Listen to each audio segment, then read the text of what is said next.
उत्तर प्रदेश के मुजफ्फरनगर में अग्निशमन सेवा स्मृति दिवस के अवसर पर एक जागरूकता रैली का आयोजन किया गया, जिसे वरिष्ठ पुलिस अधीक्षक संजय कुमार वर्मा ने रिजर्व पुलिस लाइन से हरी झंडी दिखाकर रवाना किया। यह दिवस 14 अप्रैल 1944 को मुंबई के विक्टोरिया बंदरगाह पर हुए भीषण अग्निकांड में शहीद हुए 66 अग्निशमन कर्मियों की स्मृति में मनाया जाता है। रैली शहर के विभिन्न मार्गों से होते हुए आमजन को अग्नि सुरक्षा के प्रति जागरूक करती हुई फायर स्टेशन पर समाप्त हुई। इस दौरान नागरिकों को आग से बचाव, सावधानियों और आपात स्थिति में उठाए जाने वाले कदमों की जानकारी दी गई। साथ ही 14 से 20 अप्रैल तक अग्नि सुरक्षा सप्ताह मनाए जाने की भी जानकारी दी गई, जिसके तहत स्कूल, कॉलेज, अस्पताल और सार्वजनिक स्थानों पर मॉक ड्रिल प्रतियोगिताएं और जागरूकता कार्यक्रम आयोजित किए जाएंगे। इस अवसर पर पुलिस और अग्निशमन विभाग के कई अधिकारी मौजूद रहे और सभी ने मिलकर समाज को सुरक्षित बनाने का संकल्प लिया। देखिए, आप जानते हैं कि अग्नि गर्मी का अब सीजन आ गया है और फसल से लेकर जितनी भी हमारे अस्पताल हैं, जितने भी क्या कहते हैं मल्टीप्लेक्सेस हैं, होटल्स हैं, रेस्टोरेंट्स हैं या घर हैं या गरीबों के घर हैं, सभी इस समय एट स्टेक होते हैं। अगर कोई आग की घटना हो जाती है तो निश्चित तौर से बहुत जल्दी नुकसान हो जाता है। इस परिदृश्य में आज 14 अप्रैल, जैसा कि आप जानते हैं, 1944 में आज ही के दिन एक बड़ी घटना हो गई थी और तमाम हमारे जो फायर सर्विस के कर्मी हैं 1944 में मुंबई में उनकी डेथ हो गई थी। एक बड़ी घटना में लगभग 68 से 69 लोग। उसी परिदृश्य में तब से ये क्या कहते हैं अग्नि सुरक्षा स्मृति दिवस मनाया जाता है और ये एक सप्ताह तक 14 अप्रैल से 20 अप्रैल तक मनाया जाएगा। आज माननीय अम्बेडकर जी की जयंती भी है और हम तमाम ड्यूटियां वगैरह भी लगा चुके हैं इसके परिदृश्य में। लेकिन आज इस एक रैली निकाली गई है अवेयरनेस के लिए। जगह जगह चौराहों पर, थानों पर, होटल में, थानों पर, साथ साथ एसएसपी ऑफिस, डीएम ऑफिस, कचहरी और जहाँ जहाँ पर ऐसी आवश्यकता है वहाँ पर जहाँ पर लोग जाते हैं अवेयरनेस के लिए, कुछ न कुछ उसमें पोस्टर्स लगाए जा रहे हैं, फ्लैक्सी लगाई जा रही है।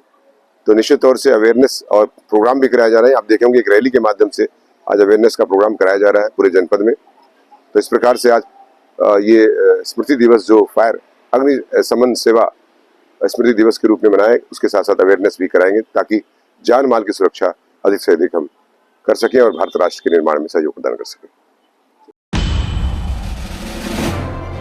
देश भर में अंबेडकर जयंती के अवसर पर विभिन्न कार्यक्रमों का आयोजन किया गया। इसी क्रम में राष्ट्र जन चेतना मंच द्वारा भी बाबा साहब डॉक्टर भीमराव अंबेडकर की प्रतिमा पर माल्यार्पण कर उन्हें श्रद्धांजलि अर्पित की गई। कार्यक्रम का आयोजन संगठन के जिला अध्यक्ष कमलदीप और युवा जिला अध्यक्ष वत्सल शर्मा के नेतृत्व में किया गया, जहां बड़ी संख्या में पदाधिकारी और कार्यकर्ता मौजूद रहे। इस अवसर पर जिला अध्यक्ष कमलदीप ने बाबा साहब के विचारों को याद करते हुए कहा कि वे समानता और समरसता के सच्चे प्रतीक थे और उनके बताए मार्ग पर चलना ही उनके प्रति सच्ची श्रद्धांजलि होगी। उन्होंने यह भी कहा कि बाबा साहब किसी एक वर्ग के नहीं बल्कि पूरे समाज की धरोहर हैं। कार्यक्रम में संगठन के अध्यक्ष विकास अग्रवाल, उपाध्यक्ष अंकुर गुप्ता, महामंत्री मनीष बंसल समेत कई गणमान्य लोग उपस्थित रहे। इस दौरान सभी ने एकजुट होकर समाज में भाईचारे और समानता का संदेश दिया।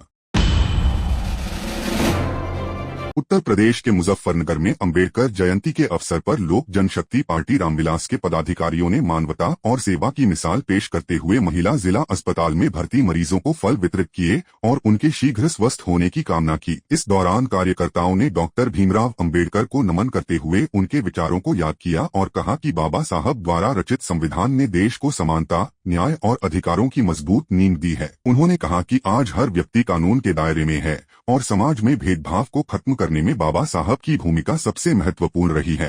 कार्यक्रम में मौजूद पदाधिकारियों ने महिलाओं के अधिकारों और उनके सशक्तिकरण पर भी जोर देते हुए कहा कि बाबा साहब के प्रयासों से ही महिलाओं को अधिकार और सम्मान मिला है, जिससे वे आज हर क्षेत्र में आगे बढ़ रही हैं। इस अवसर पर पार्टी के कई वरिष्ठ पदाधिकारी और कार्यकर्ता मौजूद रहे, जिन्होंने बाबा साहब की प्रतिमा पर माल्यार्पण कर उन्हें भावभीनी श्रद्धांजलि अर्पित की और समाज में उनके आदर्शों को अपनाने का संकल्प लिया। उत्तर प्रदेश के मुजफ्फरनगर में अंबेडकर जयंती के अवसर पर शिव चौक पर संयुक्त हिंदू महासभा द्वारा भव्य भंडारे का आयोजन किया गया, जहां बड़ी संख्या में श्रद्धालुओं और अनुयायियों ने भाग लिया। इस मौके पर बाबा साहब डॉक्टर भीमराव अंबेडकर की जयंती पर एक विशाल यात्रा भी निकाली गई, जिसमें हजारों लोगों का जनसैलाब उमड़ पड़ा। यात्रा के दौरान डीजे, रथ और ढोलंगाड़ों की धुन पर लोग झूमते नजर आए और पूरे क्षेत्र में उत्सव का माहौल बना रहा। कार्यक्रम के दौरान संगठन के पदाधिकारियों ने बाबा साहब को महान बताते हुए उनके विचारों और सिद्धांतों को अपनाने की अपील की। उन्होंने कहा कि बाबा साहब ने समाज को शिक्षा, समानता और अधिकारों का मार्ग दिखाया और हमें उनके बताए रास्ते पर चलकर समाज को आगे बढ़ाना चाहिए। इस आयोजन ने न सिर्फ श्रद्धा और आस्था का संदेश दिया, बल्कि सामाजिक एकता और भाईचारे की भावना को भी मजबूत किया। आज हिंदू महासंघ के अध्यक्ष अखिलेश यादव जी के सौजन्य से भीमराव अम्बेडकर जी के जन्मोत्सव के अवसर पर आज भंडारे का आयोजन किया गया है और आज भंडारे में सभी सर्व समाज के लोगों ने आकर भीमराव अम्बेडकर जी के चित्र पर पुष्पांजलि अर्पित करी है और इनके पश्चिमों पर चलने का संकल्प लिया है।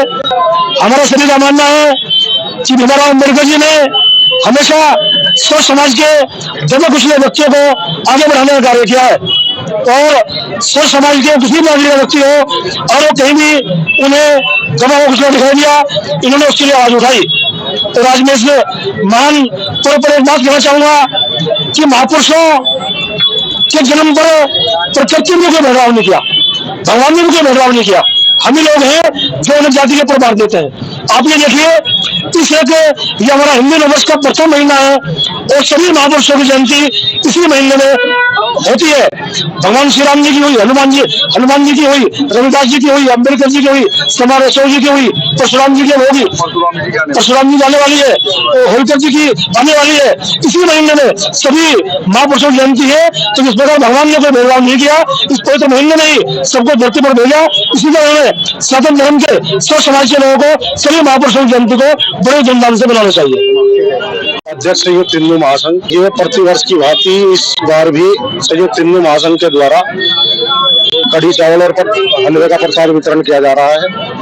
दलितों, शोषितों, वंचितों के मसीहा महानायक डॉक्टर भीमराव, भारत रत्न डॉक्टर भीमराव बाबा साहब अम्बेडकर की आज 135वीं जन्म जयंती है और उनके उपलक्ष्य में हर साल संयुक्त हिंदू महासंघ कार्यक्रम करता है। समाज को घर में 2 रोटी कम खाओ, पढ़ाई जरूर करो, पढ़ो लिखो और नवाब बनो। उनकी तरह शिक्षा शेरनी का वो दूध है, जो पिएगा वो दहाड़ेगा, जैसा उन्होंने कहा था और वो बिल्कुल आज बात सच होती दिखाई दे रही है। और शिक्षा के अलावा कोई माध्यम नहीं है कि दलित, शोषित, वंचित वर्ग के पास कि वो आगे बढ़ जाए। ये लोगों की सोच का थोड़ा सा अभी तक फर्क हो रहा है, बाकी धीरे धीरे बदलाव आ रहा है। सभी लोग इसे ज्यादा से ज्यादा, अब यहाँ सभी समाज के लोग बैठे हैं, कोई एक बिरादरी नहीं है कि एक बिरादरी के लोग हैं, सभी समाज।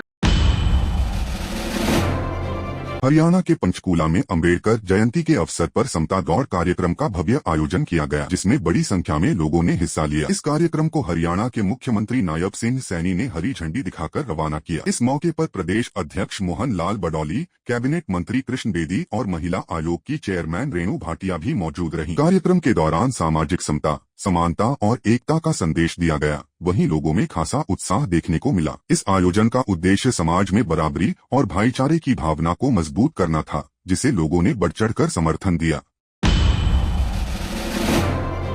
IPL 2026 में एक और बेहद रोमांचक मुकाबला देखने को मिला, जहां सनराइजर्स हैदराबाद और राजस्थान रॉयल्स आमने सामने थीं। इस मुकाबले में हैदराबाद ने शानदार प्रदर्शन करते हुए 57 रनों से जीत दर्ज की। मैच के हीरो रहे ईशान किशन, जिन्होंने अपनी धुआंधार बल्लेबाजी से दर्शकों का दिल जीत लिया और टीम को मजबूत स्कोर तक पहुंचाया। उनकी आक्रामक पारी ने राजस्थान के गेंदबाजों को पूरी तरह बैकफुट पर धकेल दिया। वहीं गेंदबाजी में डेब्यू करने वाले प्रफुल्ल हिंगे ने कमाल कर दिया। अपने पहले ही मैच में उन्होंने ऐसी घातक गेंदबाजी की जिसने मैच का रुख पूरी तरह बदल दिया। राजस्थान की टीम जो शुरुआत में मुकाबले में बनी हुई थी, वह धीरे धीरे दबाव में आ गई और विकेट गंवाती चली गई। हिंगे की सटीक लाइन लेंथ और आक्रामक गेंदबाजी के आगे राजस्थान के बल्लेबाज टिक नहीं पाए। इस जीत के साथ हैदराबाद ने न सिर्फ अंक तालिका में अपनी स्थिति मजबूत की, बल्कि यह भी दिखा दिया कि टीम हर विभाग में संतुलित है। वहीं राजस्थान रॉयल्स को इस हार से बड़ा झटका लगा है और अब उन्हें अगले मुकाबलों में वापसी के लिए रणनीति पर काम करना होगा।